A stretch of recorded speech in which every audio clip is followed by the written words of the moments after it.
간절히 기도드립니다. 아멘. 먼저 이 귀한 강단에 부족한 저를 세워주신 우리 담임 목사님께 감사드리고, 또 제가 설교를 할 수 있도록 많은 환경을 그리고 지혜를 주신 하나님 아버지께 무한 감사와 찬양을 올려드립니다. 제가 참 부족한데 어쩌다 보니까 이렇게 박사를 받게 되었습니다. 그래도 보고는 해야 될 것 같아서 보면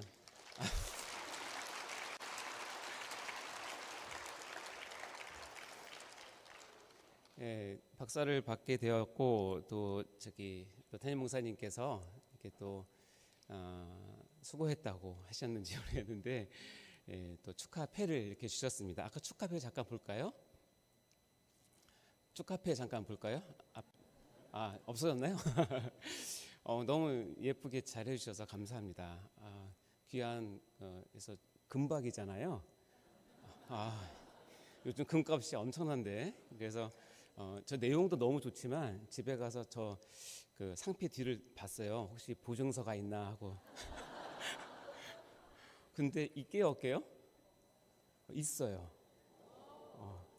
내용이 뭐냐면, 본 그 상패는 특수 공법으로 만들었기 때문에 금 0.02g으로 펴서 만들어서 갖다 파시면 안 됩니다. 돼 있더라고요. 그게 중요한 게 아니라 저 글 내용을 보여드려야 되는데, 너무너무 감사한 글을 담임 목사님께 적어주셔서 제가 정말 큰 사랑을 받고 있고, 또 담임 목사님께 기쁨이 되어서 너무나 좋구나 이런 생각을 하게 됐습니다. 그래서 많은 분들이 축하를 많이 해주셨고, 축하를 하면서 동시에 가장 많이 듣는 인사말이 있었는데, 그게 뭐냐면 잠은 언제 자냐 이 말을 가장 많이 들었습니다. 그래서 모르겠습니다. 이게 하다 보니까 된 것 같은데, 잠은 저 충분히 잡니다. 예, 충분히 자고, 또 하나님께서 은혜 주셔서 그냥 잡니다.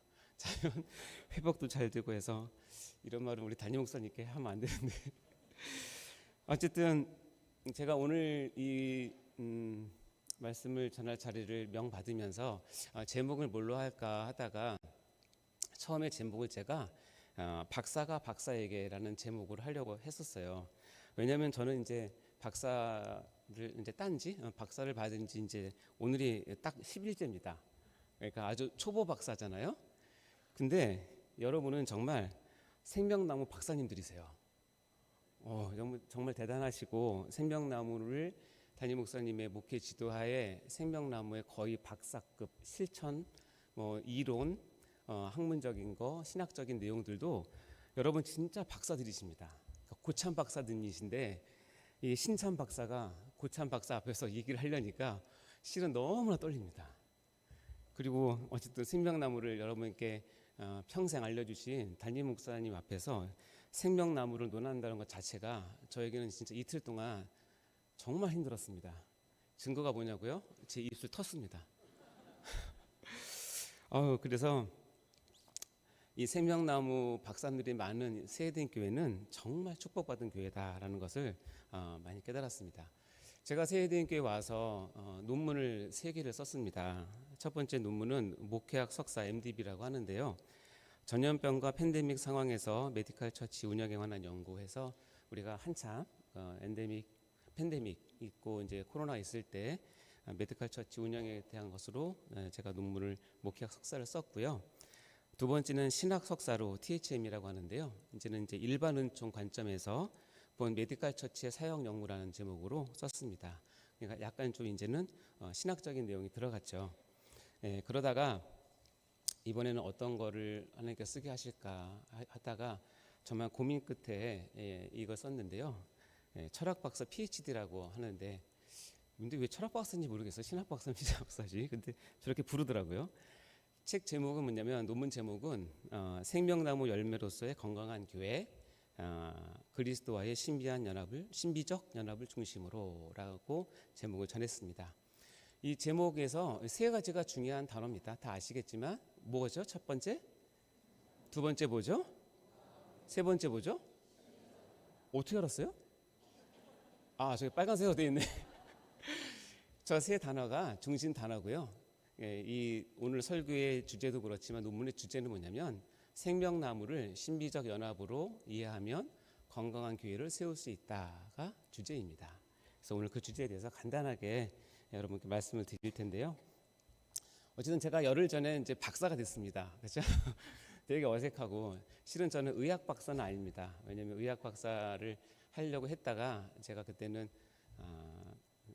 대학 교수보다는 개원을 해야겠다 싶어서 의학 석사까지만 하고 박사는 따지 않았는데 많은 분들이 저희가 의학 박사인 줄 아시는데 의학 박사 아닙니다. 대신 전문인입니다. 자, 그래서 제가 이제 박사 학위를 받고 이제 병원에 가서 이제 아침에 조회를 하면서 이제 직원들한테 여러분 많이 응원해 주시고 기도해서 고맙습니다. 제가 이제 박사가 됐습니다. 이제 오늘 하루는 이 원장이라고 부르지 마시고 이 박사라고 불러주세요. 그랬더니 직원들이 막 웃는 거예요. 왜 웃지? 그렇게 잘해요? 나한테 뭐 춤을 잘 추냐고 물어보는 거예요. 그래서 왜 그랬더니 이 박사라는 가수가 있대요. 안녕하세요. 밴드 신발의 박사입니다. 몽키 매직 몽키 매직. 모르시는 분들 위해서 그래서 이 박사가 큰일 났구나 이렇게 하면 안 되겠구나. 그래서 그냥 다시 원장으로 부르라고 했습니다. 그러고 보니까 우리 담임 목사님도 박사신데 소 박사라고 부르면 그렇잖아요. 우리 담임 목사님 소만 보나 소고기만 드시나? 아까 기도받으러 올라갔더니 회 드시던데 소 박사 그것도 이상하고요. 또 하나 생각해 보니까 성 가운데 혹시 이런 성이 있으면 안 돼요? 성 박사. 그러면 아무리 내용이 좋아도 성 박사 생각하잖아요. 어쨌든 제가 박사가 돼서 달라진 건 하나도 없는데 책임감이 좀 많이 있다고 해야 될까요? 특별히 이 주제가 우리 세대인교회와 우리 담임 목사님께서 늘 애지중지 바라보시고 귀하게 다루시는 주제라서 제가 정말 좀 부담스럽고 또 책임감을 많이 느낍니다. 제가 박사를 받고 나서 그날 저녁에 잠자리 들기 전에 곰곰이 생각하면서 참 감사한 내용들이 많았는데 그 중에 하나가 뭐냐면 이 교리라고 하는 즉 조직 신학이라고 하는 것은 하나님께서 저에게 주신 선물과도 같다라는 느낌을 많이 받았고요. 또한 달란트이기도 하다라는 느낌을 많이 받았습니다. 그래서 선물이니까 너무나 감사하고 이제 끝없는 감사가 안에서 나왔고 또 이거 달란트라고 생각을 하니까 또 책임감이 그만큼 커짐을 느꼈습니다. 제가 이 교리를 접하게 된 거는 지금부터 한 22년 전인데 저를 양육했던 멘토 목사님께서 저희 아버님의 초청으로 제가 섬기고 있던 아버님 교회에 중직자들을 대상으로 교리를 가르치는 그런 기회를 허락해 주셨어요. 그래서 원래 1년 코스였는데 목사님이 몸이 많이 안 좋으셔서 2년에 걸쳐서 하게 됐습니다. 그러면서 이 교리를 배운다라고 하는 건 조직신학인데요. 이것이 얼마나 중요하고 얼마나 재미있고 얼마나 정말 교회에 큰 힘이 되는가를 새삼 깊이 깨닫게 되었어요. 그래서 2년 동안 그것을 배우면서 그것을 다 녹음을 해서 저는 그걸 다 CD로 만들어서 몇 번이나 반복해서 들었고 1년 동안 준비한 후에 2007년도에는 저희 아버님 그때 이제 담임 목사님이셨으니까 아버님의 허락하에 청년들과 집사님들을 이제 대상으로 1년 교리 연구반이라고 하는 과정을 했습니다. 1년 동안 하고 나서 교회에 큰 변화가 있었고 제가 전에 한번 소개드렸지만 아버님이 그 변화 중에서 저한테 이러시는 거예요. 이 집사 일로 와봐 그러면서 네 그랬더니 지금 하고 있는 교리 공부가 참 큰 은혜가 있는 것 같아. 그래서 왜요? 라고 물어봤더니 뭐라고 하셨냐 아버님이 헌금이 많이 늘었어.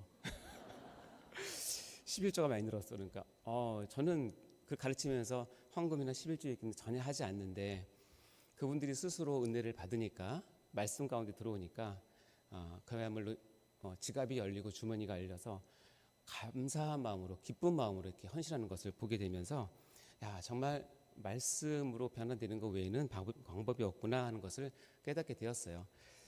그리고 나서 특별한 연도 빼고는 매년 교리를 가르쳤던 것 같습니다. 지금 제가 담임 목사님의 허락하에 또 슬기로운 성경적 교리 생활 시즌 4를 하고 있는데 올해가 제가 교리를 가르친 지 20년 차입니다. 20년 동안 가르쳐 왔고요. 뭐 타칭 교리 1타 강사라고 불러줍니다. 왜 비웃으십니까? 어쨌든 저에게 있어서는 교리는 정말 하나님께서 저에게 주신 선물이자 달란트라고 생각을 하고 교리를 가르칠 때 가장 행복하고 가장 기쁩니다. 그러면서 이 교리 가운데 중요한 게 있는데 뭐냐면 우리가 지금 나누고 있는 교리는 7개 주제로 되어 있습니다. 우리 설교 들으신 분들은 아시겠지만 저렇게 7개 주제가 있습니다. 서론, 신론, 인간론, 기독론, 구원론, 교회론, 종말론 있는데 서론은 이겁니다. 우리가 하나님이라고 하는 어떤 절대자와 어떻게 관계를 맺을 수 있는가? 그건 계시라고 얘기하고 계시는 우리가 하나님을 찾아가는 것이 아니라 하나님께서 우리를 찾아오셔야 계시의 방향성이라고 얘기하는데 찾아오셔야 우리가 하나님을 알 수 있다. 그리고 많은 계시의 방법 중에서 가장 최종적이고 가장 중요한 것은 바로 기록된 특별 계시인 성경이다. 이것을 이제 서론에서 배웁니다. 서론에서 그것을 배우면 모든 사람이 첫 번째 질문이 뭔지 아세요? 그러면 내가 신앙하고 있는 하나님은 누구셔? 이게 첫 번째 질문이에요. 하나님은 누구신가? 그거에 대해서 배우는 것이 바로 신론이에요. 하나님의 이름, 하나님의 성품, 하나님의 하시는 일 이런 것들을 신론에서 배웁니다. 하나님을 싹 배우고 나면 그 다음에 이제 궁금한 게 뭔지 아세요? 그럼 나는 누구지? 이게 궁금한 거예요. 그래서 인간론에서 인간의 처음 하나님 형상으로서 인간뿐만 아니라 죄 가운데 있는 인간 그거 다 배우게 되는데요. 인간론에서 뺄 수 없는 단어가 있는데 그것은 바로 죄입니다. 그래서 인간론을 우리가 인죄론이라고 부르기도 해요. 그만큼 인간론은 죄를 우리 가운데 가장 중심에 있는 이 죄라고 하는 주제를 다루는 것이 인간론이에요. 자, 하나님을 알았어요. 인간인 나를 알았어요. 그러면 하나님과 인간 사이에 건널 수 없는 큰 벽이 있어요. 강이 있어요. 그것을 연결해 시켜주시는 분이 유일하신 분이 바로 그리스도라신 분이에요. 예수님. 그 그리스도를 배우는 학문이 바로 기독론이에요. 기독이 바로 그리스도의 중국어식 표현이거든요. 그러니까 기독론은 누구예요?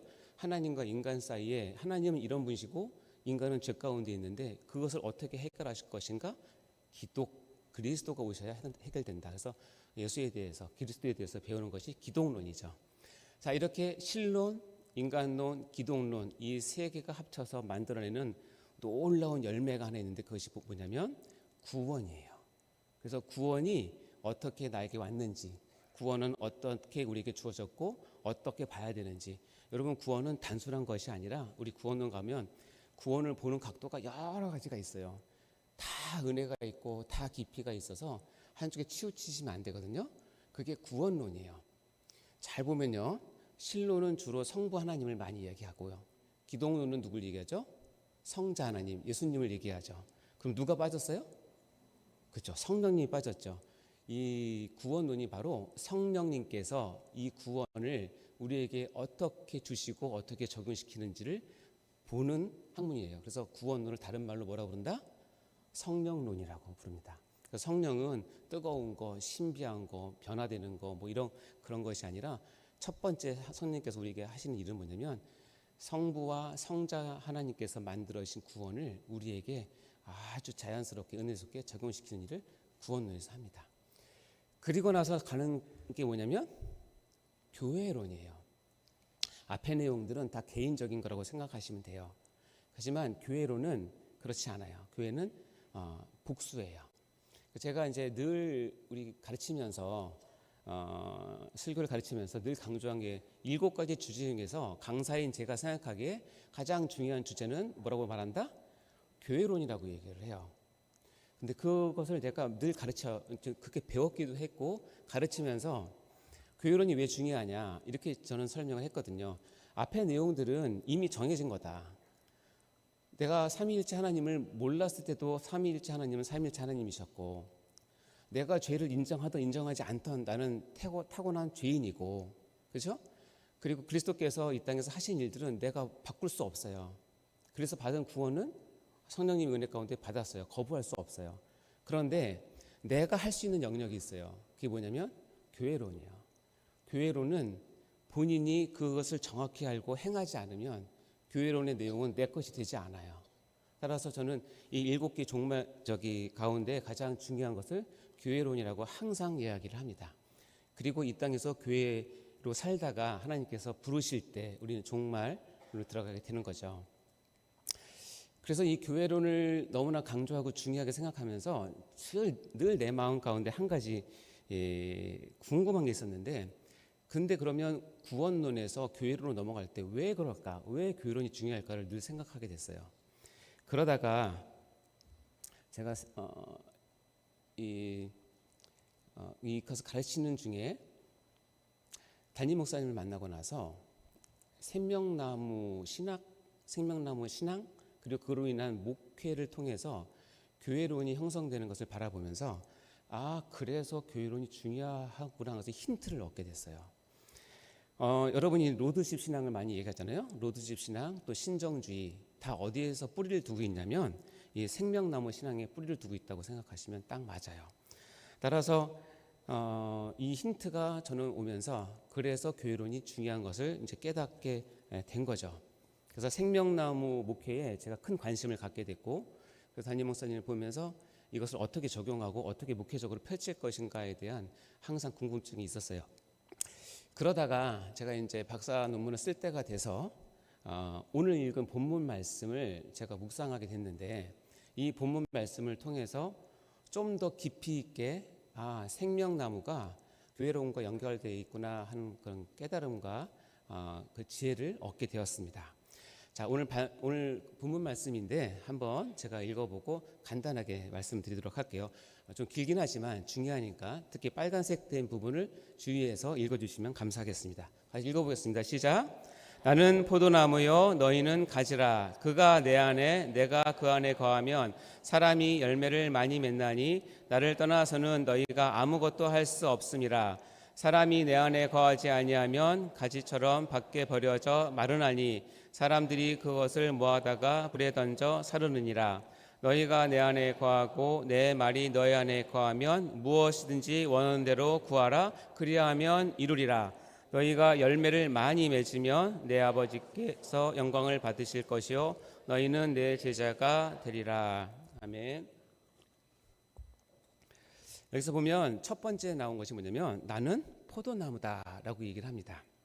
이것이 이제 생명나무 모티프의 중요성인데요. 이 같은 장인 요한복음 15장 1절과 2절 상반절에는 이렇게 적혀 있습니다. 나는 참 포도나무요 내 아버지는 농부라 물은 내게 붙어 있어 라면서 나옵니다. 자, 예수님은 자기 자신을 포도나무, 또 특별히 참 포도나무라고 이야기를 합니다. 왜 갑자기 뜬금없이 포도나무라고 얘기했을까요? 포도가 먹고 싶어서 그랬을까요? 아니에요. 마치 세례 요한이 예수님을 처음 이제 자기 제자들한테 소개할 때 뭐라고 소개하냐면 보라 세상 죄를 지고 가는 하나님의 어린 양이다라고 얘기하잖아요. 왜 양이라고 했을까요? 갑자기 양이 떠올라서? 그럼 개가 떠올랐으면 큰일 날 뻔했네요. 그렇죠? 그게 아니라 양이라고 하는 것은 이미 출애굽 때 유월절에 쓰이는 희생 제물로서 하나님의 백성을 구원할, 속량할 이미 지정된 이미지예요. 그래서 하나님의 어린 양이다라고 얘기했어요. 마찬가지로 나는 포도나무다. 살구나무도 좋고 사과나무도 좋고 다 있는데 왜 포도나무라고 했을까요? 꼭 포도라는 의미라기보다는 참 포도는 우리가 좀 더 보겠지만 이미 계시된 생명나무의 표본을 예표를 자기가 받으신 거예요. 그래서 갑자기 생각나서 포도나무를 말하는 것이 아니라 이 포도나무로 자기를 소개함으로써 원래 가졌던 생명나무가 가지고 있는 가장 중요한 이미지와 기능을 우리에게 알려주는데 아까 읽었던 물은 내게 붙어 있어요. 예수님을 내가 포도나무야. 그러면 너희는 나에게 뭐예요? 붙어 있어야 돼 라고 가르쳐 주시는 거예요. 그래서 이 내게 붙어 있어라는 것을 이제 신학적인 용어로 말한다면 그것을 신비적 연합이라고 이야기를 합니다. 그리고 이 신비적 연합 그리고 생명나무는 성경 전체를 꿰뚫는 이 이미지이고 기능이라고 볼 수 있어요. 자, 그리고 두 번째 아까 읽은 말씀 가운데 그가 내 안에 내가 그 안에 거하면 그가 내 안에 내가 그 안에, 이것이 정확하게 신비적 연합이 어떤 형태, 모습을 보여준다고 할 수 있겠죠. 여러분 상상적으로 한번 생각을 해보세요. 예수님과 내가, 예수님이 내 안에, 내가 예수님 안에. 물리적인 공간으로 해석하기는 어렵고 영적인 것으로 생각을 하시면 충분히 여러분은 이해하실 수 있을 거라고 생각합니다. 그래서 우리가 예수님을 단순히 받아들여라, 단순히 믿어라, 예수님을 인정해라 이런 정도가 아니라 그가 내 안에, 내가 그 안에라고 얘기하면서 여기에 나오는 그 한 사람 한 사람이 한 가지 한 가지들을 묶어서 너희라고 표현을 합니다. 그래서 어떻게 해요? 예수 그리스도는 참 포도나무이신데 수많은 가지들이 붙어 있어야 함을 이야기하고, 붙어 있을 때 이 생명나무를 매개로 해서 형성되는 것이 뭐냐면 교회라는 거예요. 그래서 이 포도나무 비유는 정확히 얘기하면 이겁니다. 교회는 생명나무의 현재적 표현이다라고 신학적으로 얘기를 합니다. 즉 우리 교회는 생명나무가 하나님의 말씀이 성취되어서 이 땅에서 보여지는 표현이다라고 얘기를 한다는 것입니다. 그리고 그 다음 말이 참 중요한데, 너희가 내 안에 거하고 내 말이 너희 안에 거하면, 아까는 동일한 구절이 너희가 내 안에 거하고 내가 너희 안에 거하면, 근데 그 다음 절에는 너희가 내 안에 거하고 뭐가요? 내 말이 너희 안에 거하면. 이것은 어떤 의미냐면 그리스도 안에 거함과 그분의 말씀 안에 거함이 동일시되는 거예요. 다시 얘기하면 신비적 연합은 신비주의적 연합이 아니라 정확히 말씀드린다면 말씀 중심적 연합임을 알려주는 중요한 구절이에요. 내가 주님과 연합한다는 것은 내가 신비한 체험을 하고 어떤 환상을 보고 입신에 들어가고 그래서 예수님과 뭘 만나고 이런 것들이 아니라, 여기에 보면 하나님의 말씀이 내 안에 살아 들어와서 나로 하여금 그 말씀이 나와 함께 거하고 나와 함께 사는 상태, 그것을 뭐라고 얘기한다? 신비적 연합이다라고 표현한다는 것입니다. 그리고 세 번째 보면 열매를 많이 맺을 것을 얘기합니다. 신비적 연합의 자연스러운 결과, 즉 내가 열매를 맺고 싶어서가 아니라 신비적 연합이 오면 자연스러운 결과가 뭐냐면 열매를 많이 맺게 되고, 하나님 입장에서는 뭐냐면 신비적 연합의 목적은 뭐냐면 우리로 하여금, 교회로 하여금 열매를 많이 맺게 하는 목적이 있는 거예요. 그래서 그 열매를 통해서 아까 읽었지만 하나님께 영광을 돌리게 하라. 이것이 바로 오늘 읽은 본문의 전반적인 주석입니다. 자, 그러면 제가 이제 이것을 깨닫고 여기에서 시작을 해서 이제 박사 논문을 이제 쓰기 시작을 했습니다. 물론 말씀만 가지고 박사 논문을 쓸 수는 없고요. 제가 논문을 써보니까 일단 박사 학위 받으신 분들 존경하게 됐습니다. 정말 쉽지 않은 과정이었고 정말 존경합니다. 특히 우리나라 말이 아니라 외국에서 박사 따신 분들 정말 존경합니다. 한국말도 너무 어려운데 어떻게 그렇게 하셨을까? 충분히 존경받을 만한데요. 자, 논문 요약을 제가 잠깐 설명을 드리도록 하면 아까 좀 전에 봤던 겁니다. 제목이 생명나무 열매로서의 건강한 교회, 그리스도의 신비적 연합을 중심으로 해서 세 단어, 생명나무, 건강한 교회, 신비적 연합이 중요한 단어이고, 이것을 논문에서 조합을 하면 한마디로 생명나무를 신비적 연합으로 잘 이해하면 건강한 교회를 세울 수 있다. 그냥 교회를 세울 수 있다 하면 좋은데 제가 의사잖아요. 그러니까 건강한 교회를 세울 수 있다. 제가 이제 이거를 어떻게 여러분께 짧은 시간에 설명을 드릴까 고민을 많이 했어요. 결코 지금 설명드린 거 전부 다는 될 수 없지만 그냥 핵심만 해서 우리 성도분들이 이해하기 좀 편하게 해드리는데, 제 바라건대 제가 또 혹시 오해를 해서 누가 되지 않았으면, 특히 이제 담임 목사님의 그 신앙이 누가 되지 않았으면 하는 바람이고, 혹시 제가 지식이 짧아서 잘못 전달하는 것이 있으면 여러분 저한테 오지 마시고 그러려니 하시고 기도해 주시기 바랍니다. 정말 참 부족한데. 자, 첫 번째는 뭐냐면 생명나무의 시작과 끝이에요. 여러분 성경이 66권이죠. 처음 들으십니까? 제일 첫 권이 뭐예요? 제일 끝권이 뭐예요? 그렇죠. 이 창세기 저 안 보여도 되고요. 저기 보여주시면 됩니다. 창세기 바로 2장 9절에 저기 나옵니다. 에덴 동산 중앙에 생명나무와 선악을 알게 하는 나무를 두었다라고 합니다. 즉 성경의 첫 출발에서 등장하는 것이 생명나무이고요. 그 안에 수많은 사건과 역사와 모든 인물과 모든 것들이 다 지나간 후에 요한계시록 22장 2절에 강 좌우에 생명나무가 있어라고 하면서 하늘 아래 천국에 생명나무가 열매를 맺고 있음을 보여주면서 천국을 소개합니다. 자, 봐요. 상식적으로 생각할 때 가장 처음과 가장 끝에 동일한 것을 두었다면 의미가 있지 않을까요? 그것이 바로 생명나무가 성경 전체를 꿰뚫는 굉장히 중요한 주제 중에 하나라는 것을 입증하는 겁니다. 담임 목사님은 이것을 깨닫고 생명나무와 성경과 그다음에 성경 전체를 꿰뚫고 그리고 이것이 구속사적으로 언약 신약적으로 얼마나 중요한지를 이제 아신 것이죠. 그것을 통해서 여러분에게 이렇게 설명을 한 것입니다. 특별히 이제 계시록에 있는 생명나무는 어떻게 우리가 해석을 하냐면 하나님의 새 창조의 중심의 상징으로 우리가 보고요. 그리스도를 통한 예수를 통한 완전하고 영원한 연합을 종말론적으로 상징한다라고 이렇게 신학적으로 보고 있습니다. 자, 아까 저 표를 잠깐 이제 이해하셨죠? 어떻게 보면 역사의 처음과 끝, 다음에 성경의 처음과 끝이 닿게 되어 있고요. 두 번째는 뭐냐면 이 생명나무를 우리 개인 구원의 관점에서 본다면 이렇게 됩니다.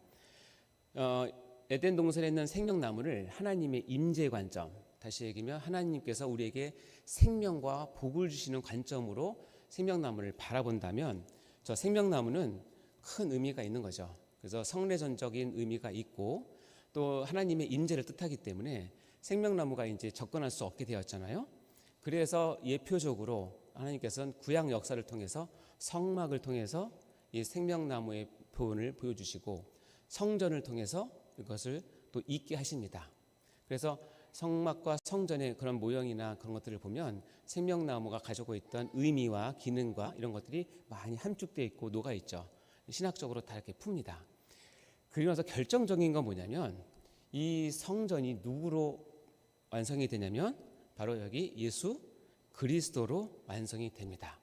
그리고 예수 그리스도를 통해서 우리에게 구원, 특히 중생과 회심과 신앙을 통해서 구원을 얻게 되고 구원을 누리면서 나중에 진짜 생명나무 천국에 우리가 가게 된다. 이것이 개인적 구원 관점에서 생명나무를 보는 것입니다. 특히 저희 가운데 예수 그리스도가 왜 생명나무의 중심인가는 여기 보시면 요한복음 2장 21절에 이렇게 되어 있습니다. 그러나 예수는 성전된 자기 육체를 가리켜 하신 말씀이다.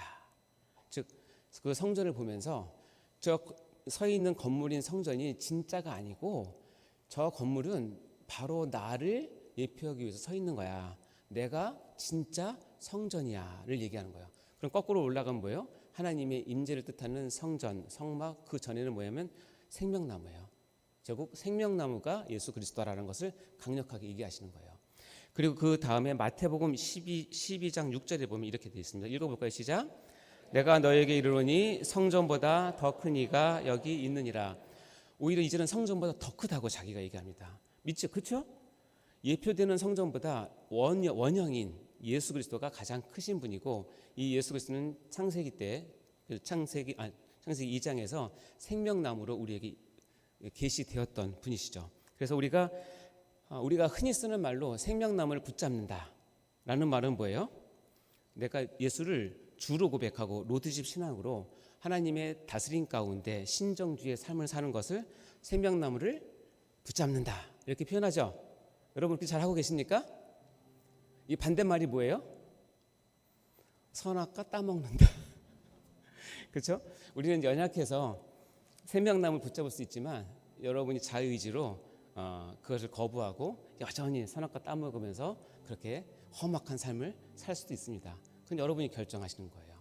따라서 생명나무를 하나님의 인재, 복 그리고 예수 그리스도로 완성되는 성막 성전 개념으로 한다면 우리가 그분을 따르고 그분을 주로 모시고 그분을 항상 따르면서 그분의 가르침 가운데 신앙생활을 하는 것을 우리가 생명나무를 붙잡는다라고 얘기를 하는 것입니다.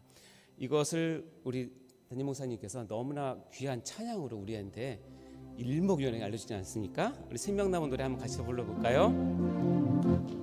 나의 구원 나의 생명이신 예수 당신은 나의 생명나무 나의 사랑 나의 소망이신 예수 당신은 나의 생명나무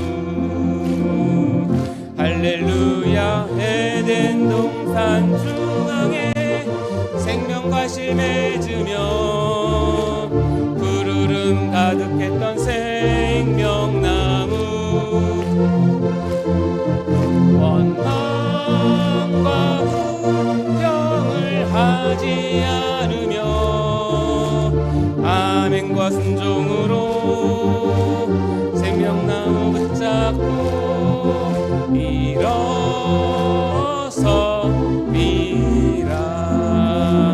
아멘. 여러분 이 노래 이 찬양만 완벽하게 이해하면 생명나무의 개인적 구원 관점을 완벽하게 이해하시고 사시는 거예요. 여러분은 다 생명나무 박사들이십니다. 여러분 얘기하세요. 박사님 하세요. 자, 여러분 그동안 박사 잘하셨고요. 우리 담임 목사님의 신앙의 목회에 아주 초점이죠. 이제 여기서 이제 제가 담임 목사님 하셨던 것에 숟가락을 하나 더 얹어서 생명나무를 이제 교회론적 관점으로 이제 좀 봤어요. 자료가 많지는 않지만 봤는데 저기 보면 생명나무를 연합이라는 관점에서 보게 되면 이 연합은 결국 공동체를 뜻하는 것이기 때문에 처음에 에덴 동산에 주어진 생명나무는 하나님과의 완벽한 연합, 신비적 연합을 위해서 그것을 예표하기 위해서 주기 위해서 서 있었는데 타락을 하게 되죠. 죄가 들어오게 되죠. 그래서 연합이 상실됩니다.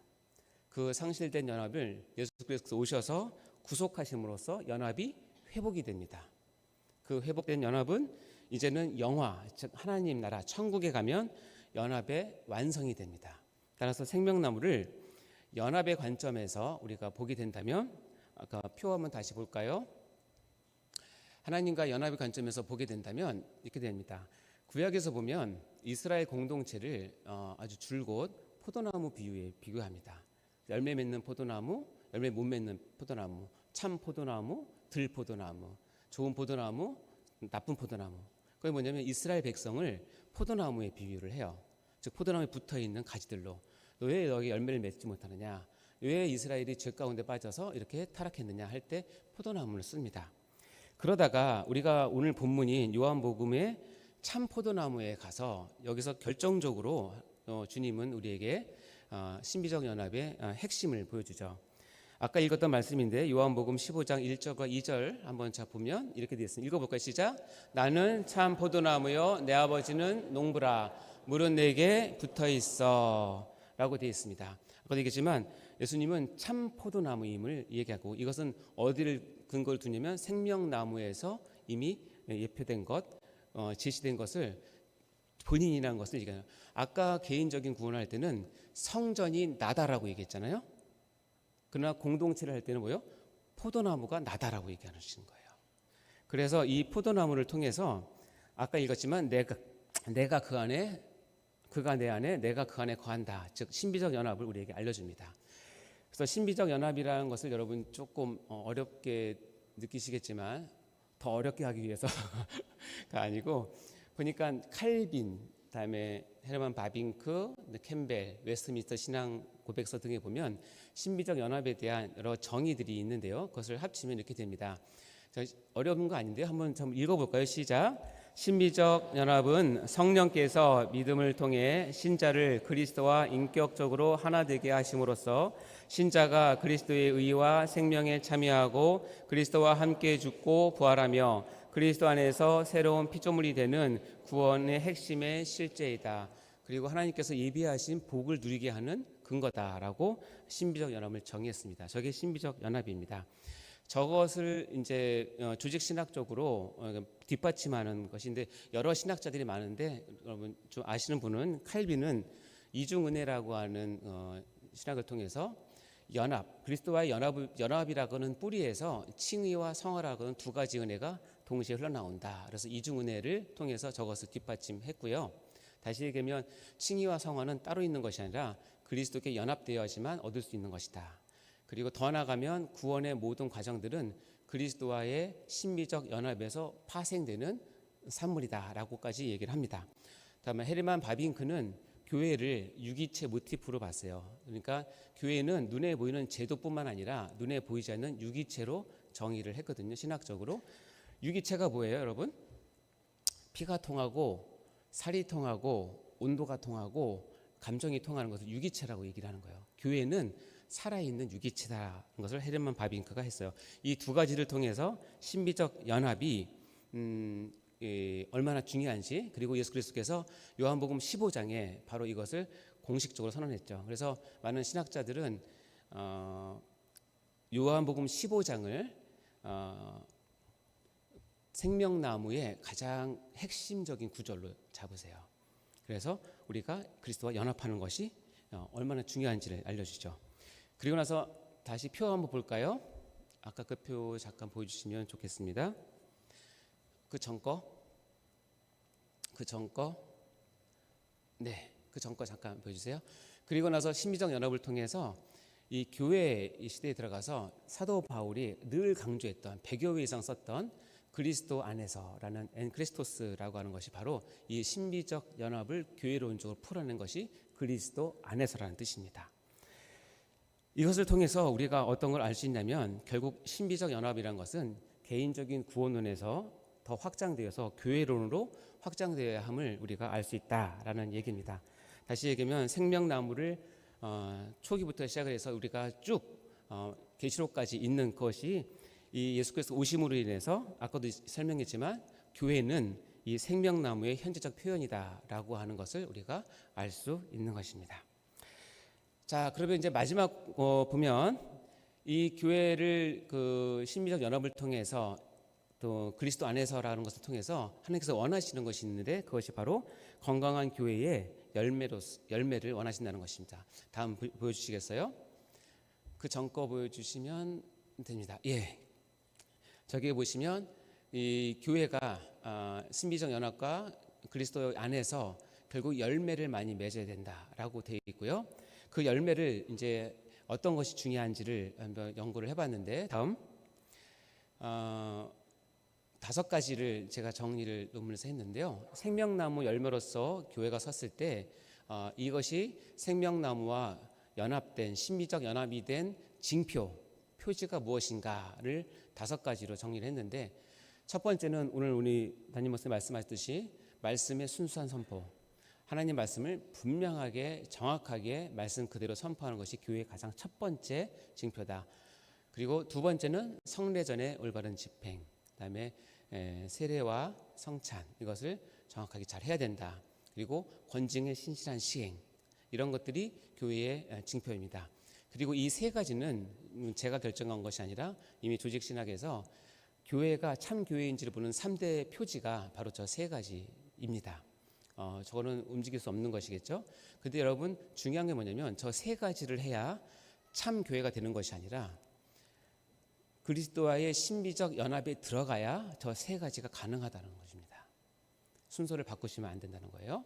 그리고 나서 이제 제가 제시했던 건 뭐냐면 교회의 코이누니아의 실천, 즉 성도의 온전한 교제를 통해서 교회가 성장하고 위로받고 성장해 가는 것들을 해야 되고 마지막으로 우리에게 맡겨진 복음 사역, 선교적 확장이 이 생명나무 열매로서의 교회의 징표입니다. 그래서 5가지가 우리가 하나님께 드려야 할 저나 여러분이 예수 그리스도께 접붙임을 받아서 신비적 연합을 해서 아름다운 이 교회를 이루었다면 저 5가지는 반드시 표현으로 드러내야 하고 저 열매가 많을 때 하나님께서 영광을 받으시고 기뻐하신다라는 뜻입니다. 자, 설교를 마무리하도록 하겠습니다. 제가 부족한데 이 생명나무 모티프를 아까 말씀드렸지만 창세기부터 요한계시록 전체를 잇는 가장 중요한 구속사적인 의미를 갖는 중요한 모티프이죠. 그 생명나무를 그래서 우리가 꽉 붙잡아야 되는데, 그래서 이 신비적 연합이 실은 개인적인 구원 차원도 물론 우리가 주지만 우리가 같이 나눴던 것은 뭐냐면 이것이 교회의 존재의 근거가 되는 것이고, 교회가 바른 교회, 참된 교회, 하나님께서 칭찬받는 교회가 되기 위해서는 신비적 연합을 통해서 생명나무에 딱 붙어 있어야 된다. 이것이 논문의 주제라고 하겠습니다. 그리고 제가 그냥 쓴 것은 우리의 신앙의 위기가 무엇인가, 이 한국 교회의 위기됨이 무엇인가, 우리가 교회를 보면서 안타까운 마음이 무엇인가, 신비적 연합의 교회론적 기초가 약해서 그로 파생된 어려움이 아닐까라고 진단도 해보았습니다. 어쨌든 제가 논문을 간단하게 설명을 드렸는데 도움이 되셨습니까? 네, 이것이 제가 논문 쓰면서 교회를 정말 사랑하게 됐고 너무 감사하게 됐습니다. 논문 쓰고 나니까 세상이 너무 좋더라고요. 와, 이 편안함, 와, 진짜 다 잃은 것 같은, 아주 급할 때 화장실 갔다가 다 일 보고 나온 느낌. 근데 제가 진료 중에 김윤호 장로님이 한번 오셨어요. 저기 계신데 김윤호 장로님이 오셔서 진찰 다 하시고 저한테 아우 목사님 한 번 더 축하드려요. 그래서 아유 감사합니다 그랬어요. 근데 장로님이 뜻밖의 말씀을 하시는 거예요. 책을 쓰실 거죠? 그러는 거예요. 그래서 아니요. 더 이상 이거 보고 싶지 않다 그랬어요. 왜냐면 솔직히 말하면 이거 너무 진액을 빼서 보면 이렇게 구역질이 나요. 정말로 힘들어요. 그런데 장로님께서 써야 된다고 얘기하시더라고요. 그래서 아이고 생각이 별로 없는데 그랬더니 저 인자하신 분이 얼굴을 정색하면서 얘기하시는 거예요. 지식인의 책무다.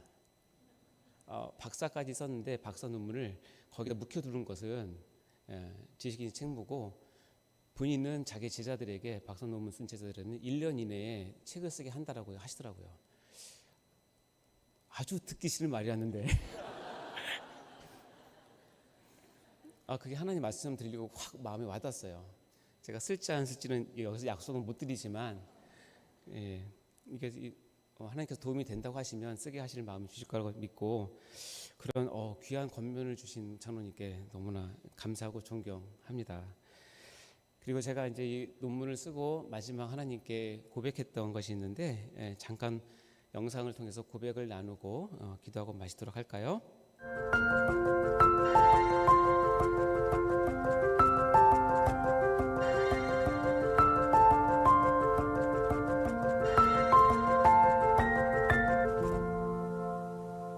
아멘. 네, 우리 모두의 고백이 되었으면 좋겠습니다.